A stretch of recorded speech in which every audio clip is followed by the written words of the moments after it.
Good evening, everybody. It's Carl the Red, coming to you live. It's a Saturday night. I know we've been doing Sundays, but thought, I've been holding on to go live for the Onana signing being confirmed. You know, when we've got the Here We Go from Fabrizio. It's not happened. I don't think it's going to happen this weekend. So I've been delaying. I thought, no, let's just do it. It's a Saturday night. Let's just go live. Let's get it on. In terms of, yeah, that's what she said, eh? Just get my thoughts out there, as to what's going on. As always, thank you if you're watching me live. Thank you if you're watching me later on. Please do hit the like button. If you're not already hit the like button. If you're not already subscribed, please do subscribe to the channel. It does help out massively. So yeah, let's get into it. So Onana, we keep being told it's close. We keep being told it's going to be in the next day or two. And even, the likes of Fabrizio Romano keep saying, in the next few days. So there's no reason to believe that things aren't happening. But apparently we're still discussing how we're going to structure, how much we're going to pay up front, exactly how the add-ons are going to work, all that sort of thing, how many instalments there are going to be. That's all being discussed, or that's all still being negotiated. Honestly, at this point, if we're arguing over 4 or 5 million, which is realistically where we're at, what's 4 or 5 million pounds at this point? In terms of, if you progress in the Champions League, if you get those extra few points in the league, which lets you finish to a high position, that's your 4 or 5 million straight away there. If we were 20 million apart, I get it, but we're not. The player wants to come. He's agreed terms. We've agreed an overall total amount for the package, but it's how that package is structured, how it's made up, how the the instalment, how many instalments, how much in each instalment, how much in the first instalment, what the criteria is for the add-ons, how easy or hard they are to achieve, essentially. That's where we're at. And honestly, if shifting an extra even 2 or 3 million, whatever it may be, to from the add-ons to the main package, whatever, just do it. Just get him in. We're going on tour to America with no senior goalkeeper, no senior striker. How is this preparation for the season? This is a pre-season, because pre-season is preparing for the season ahead. It's getting players drilled in how you want to play, getting the fitness levels up. We can't do that because we haven't got a full squad. And not just because 1 or 2 players are still away on holidays that have been on international duty, because the owners, the board, haven't got the signings in that the manager wants to back him to get that squad ready for him. So we're going to go with no senior first choice goalkeeper, no senior first choice striker. So we're going out to America, not for pre-season essentially, but for exhibition. That exhibition matches, that's what we're playing. Because pre-season actually has some value. What we're doing is a money-making exhibition tour, which will please the money men, I'm sure, but as a fan, I'm fed up. I'm fed up. You look around, you see other teams making signings, you see other managers getting backed by their board, whether that's players in or out. Arsenal today, Arsenal in the last 24 hours or so, obviously confirmed Declan Rice. Cracking signing. Fee may be a bit high, but then, it's the English tax, isn't it? Cracking signing though. I think he'd be a great player for Arsenal. And then you look at United, yeah, we've got Mason Mount in. Apparently Ten Hag, wanted to press to get him in as a priority. We've done that, fair enough. But Chelsea knew they had to sell because he only had 1 year on his deal. They knew they had to sell now, or he was going to be out of contract, and he'd go on a free anyway. Player wanted to come. The club where Chelsea, in this case, obviously were interested in selling because they wanted the cash in. So I think, it was an easy deal to do. And to a point, I think the Onana deal is an easy deal to do if you have competent people working on that deal. Unfortunately, we're Manchester United, we have Murta, we have Arnold, everything has to run through the Glazers. Apparently all the Glazers have to agree on something before anything can happen. So, Well, we want an extra, 200,000 up front. Oh, well, let me just ring through to America, and I'll speak to that one, and then I'm going to have to speak to that one, and then that one, and then that one. Well, come on, you cannot run a football club. You can't run any business like that. You cannot run a business in that way. Which, in turn, then pushes me back to the sale. 6 weeks. 6 weeks has come out in the last few days, since the Rain Group, who the Glazers have appointed to handle the sale process on their behalf, 6 weeks since they were in contact with either Sir Jim and Ineos or Qatar, Sheikh Jassim. 6 weeks. What have they been doing for 6 weeks? Either they're staying, in which case you got the Sir Jim bid, get it out there, prep the lawyers ready, because there's going to be a legal challenge from the stock exchange shareholders who won't get anything from the Sir Jim Ineos bid. If that's what you're going with, just announce it, get the lawyers prepped, get on with it. If you're going, announce it, let Qatar come in, we can get on with it. But at the moment, we've got nothing on the sale, no players out other than the one young lad we let go for 800 or 1,000 to Holland, and we've got, where's McTominay out? Dean Henderson, you've got Nottingham Forest there actively pushing to sign the guy. The player wants to go. He's just been there on loan last season, and other than when he got injured, obviously they brought Navas in on loan. Other than the injury, he had a pretty good season. Forest were happy. He's happy. He wants to go back. They want him back. They've put a bid in. The club have found the bid to be of an acceptable amount. But we're holding on until we can sort something out for a keeper to come in. Now, Dean Henderson at the moment, he can't even play anyway because he's recovering from surgery. So I think he's getting close to being, back to training and being able to play and all that, as full training and being able to play. But at the moment, he can't even play. So we've got Tom Heaton, who has got an offer from Luton Town. He wants to go to Luton Town. He can play as the first choice keeper there. They've just been promoted for the Premier League. They want an experienced keeper, which he is. So we're keeping him against his will. We've got Dean Henderson, who I don't know any fan who wants him. And from what I've heard, what I've read, Ten Hag's not a fan of his. But Forest do want him. So we've got 2 goalkeepers who other clubs want, but we're hanging on to because we don't know what else to do. We've let David De Gea go on a free to wherever he wants to go. We're messing around getting a new goalkeeper in, and then you look up front, and we're still, Martial's injured, shocker. Rashford, I know he can play through the middle, but to me, he's better from the left. I mean, maybe Ten Hag can work with him and improve that, but to me, he's still better from the left. But even so, even if Rashford does get that improvement and he does get, to the point where he's a sort of elite number 9, with the coaching and the progression working there at Ten Hag, where's the backup? Can Marcus Rashford play 3 games a week for 90 minutes for the entire season with no rest without being injured? Because history tells that doesn't happen. At some point, he doesn't miss as many games as no one misses as many games as Martial, let's be honest, other than Phil Jones.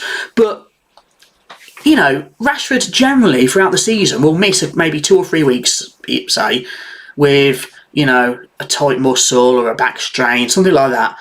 Nothing too major, but something that takes, he needs to be able to rest it up and come back properly healed to be able to then contribute to the team, as best as he can. And that's not going to happen, so we need a striker. Now, I'm not convinced that anything we've got in the youth set up yet is ready for the Premier League. I think that the young talents we've got are either, you integrate them in gradually through League Cup, cameos and 10 minutes at the end of a match if we're winning 2-0, or you send them out on loan. Now, realistically, they're probably better going out on loan playing regular football in the Championship or a lower Premier League side.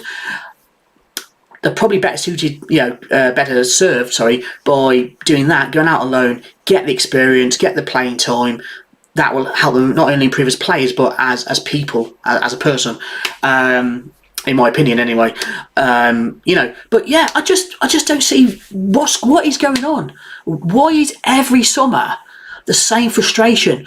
And when we do sign a player, it's no longer exciting. If we went in like a Liverpool do, you know, where you find out about a player and then 2 days later there he is holding the shirt. It's exciting. You're happy. You're buzzing 'cause you've signed him. We find out about a player, it drags on for 2-3 months, and by the time we've signed him, it's just a relief because we've actually got him in, and we haven't completely messed up the transfer to the point it's collapsed and can't be recovered. That's not the way it should be. As a fan, that's not what we want. Yes, I'm sure somebody in the club thinks it's great because it's a well-established fact that articles and videos about Manchester United get more views, more clicks than any other club in the world.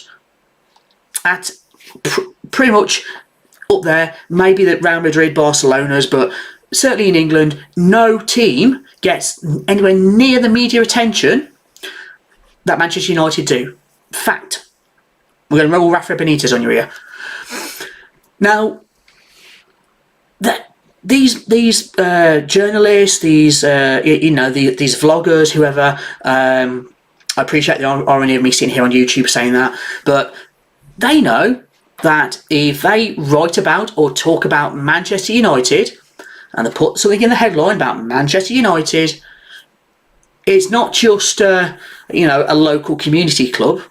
It's a worldwide fan base, hundreds of millions of fans who will be, who are going to see that, click on it. People from Manchester, people from all over the UK, from all over Europe, Asia, Africa, the Americas, down in Australia. People will be clicking on that article, on that video to see what's going on because it's about the club they support. It's about a club that, even if they're not, they don't see United as their main team, it's about a club that they'll obviously know a lot about because of the media interest, the media attention we get.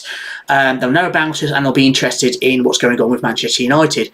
We're big news. It shows last year, World Cup's going on, building up to the World Cup, and the big news that overshadowed everything else at the time, forget the World Cup in Qatar, corruption, human rights things going on, people get, Gary Lineker's there on BBC giving it the big one. Forget all that. The big news, what everyone wants to talk about, is Cristiano Ronaldo leaving Manchester United and the Glazers saying the club might be up for sale. That was the biggest news in football at the time. World Cup, biggest? Nah, Manchester United. Because that is what brings you the clicks, the views, the ad revenue. We know it. Let's not pretend that happens. That's how the media works. So whether you're the Athletic and you want subscribers, you're the Sun and you want people to buy your paper or click on your website for adverts, you're a YouTuber or whatever, Instagrammer, and you get sponsorship deals based on your views, That's what people want. They're chasing. They're chasing. Chasing clicks. They're chasing views. Chasing the money. Paper chasers. So it happens all the time. We're used to that. So someone at the club in the PR department, if we take our time and the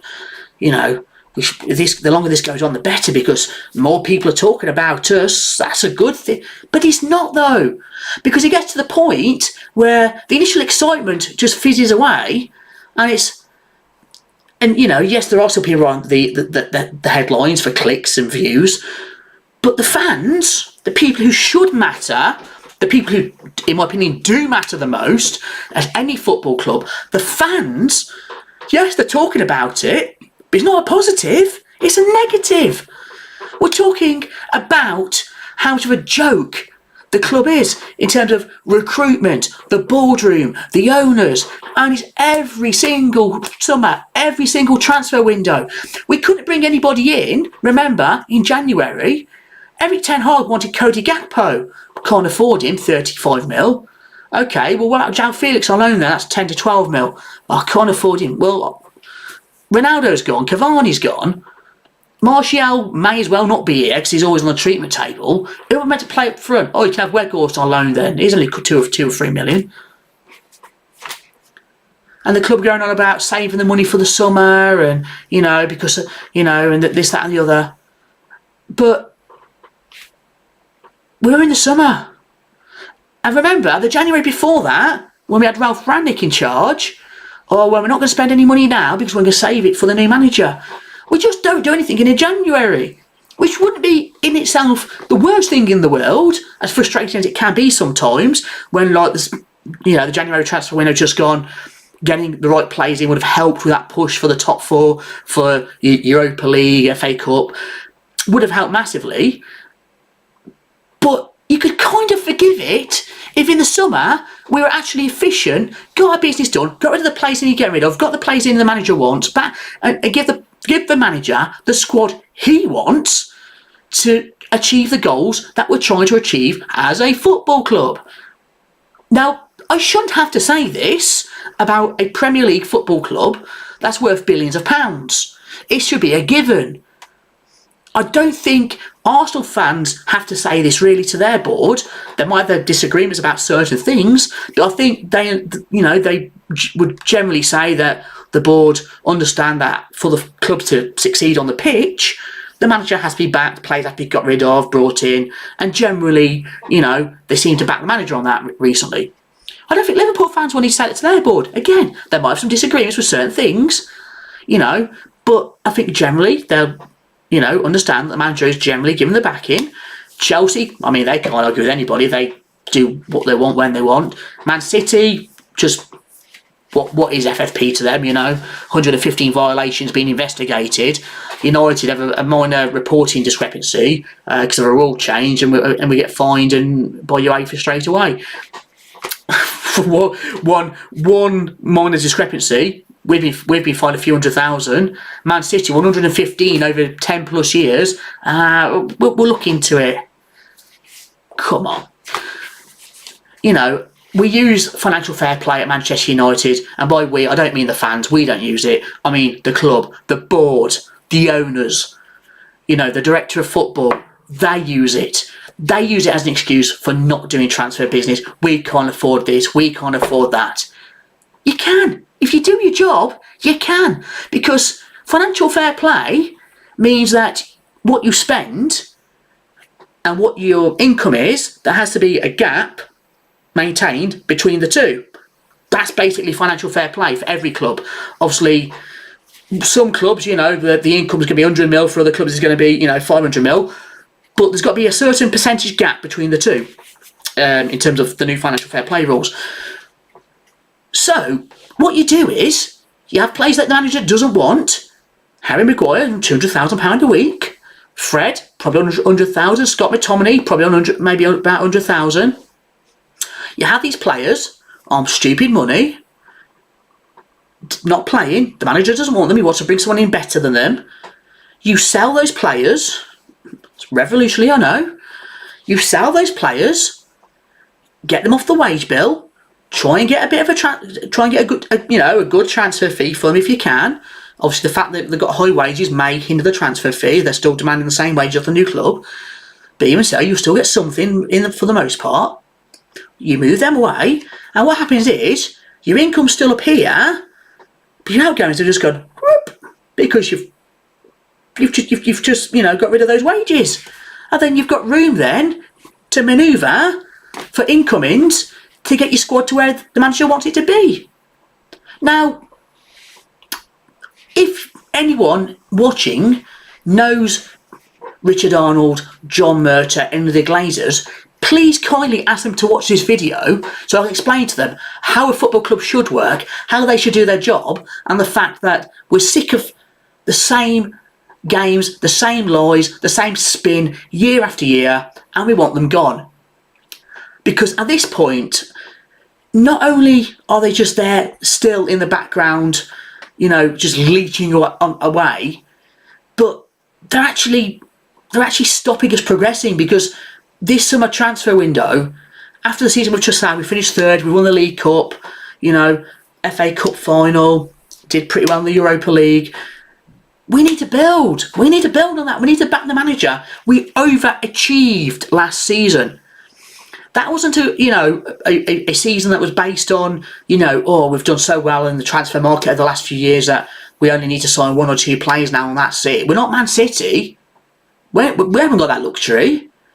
We need to build on the foundations of last season where we overachieved to make sure it's not a one-off and we can go forward and progress as a club on the pitch.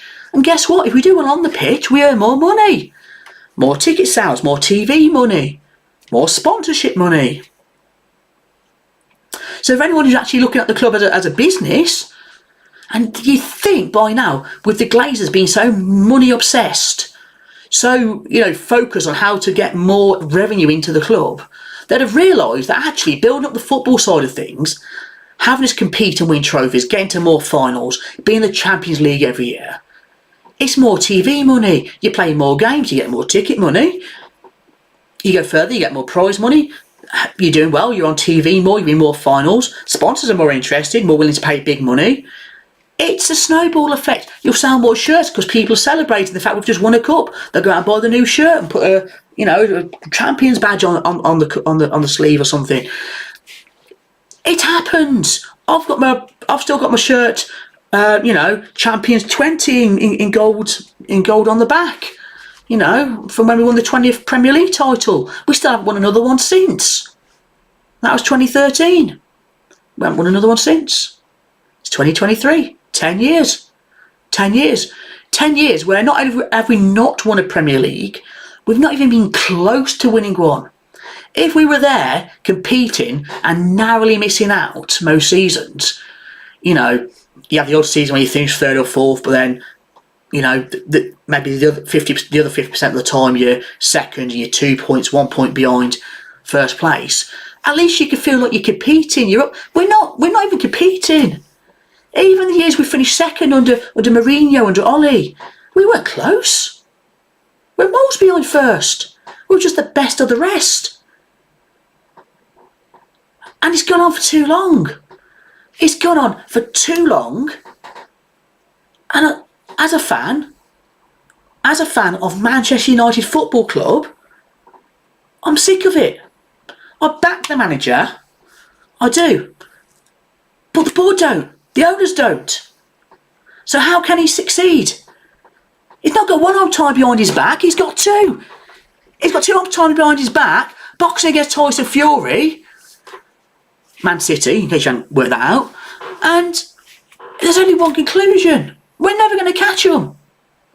We need the sale, and by which that, I mean full sale. Glazers gone. Not 10%, 20%, 0% gone. Glazers out 100%. That cannot change. We need the manager to be backed in terms of players out and players in. And that gives us hope for the new season. Because right now, I'm looking at the new season when it starts, and we're not that far away. Not that far away. What's it now? About 6 weeks or so. Looking at the new season, we're going in. We've got Rashford as our only striker option. Martial might play 20%, 30% of your matches if you're lucky. We've got Tom Heaton as our only senior goalkeeper. We've still got Harry Maguire. We've still got Scott McTominay. The players who have been deemed to be not good enough.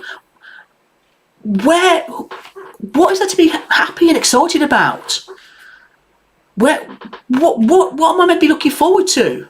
Oh, we might get 3rd again. We might win another League Cup. Yes, it was progress for this last season, and yes, we overachieved. That can't be the sum of our ambitions every season. 3rd place in a League Cup. That cannot be it.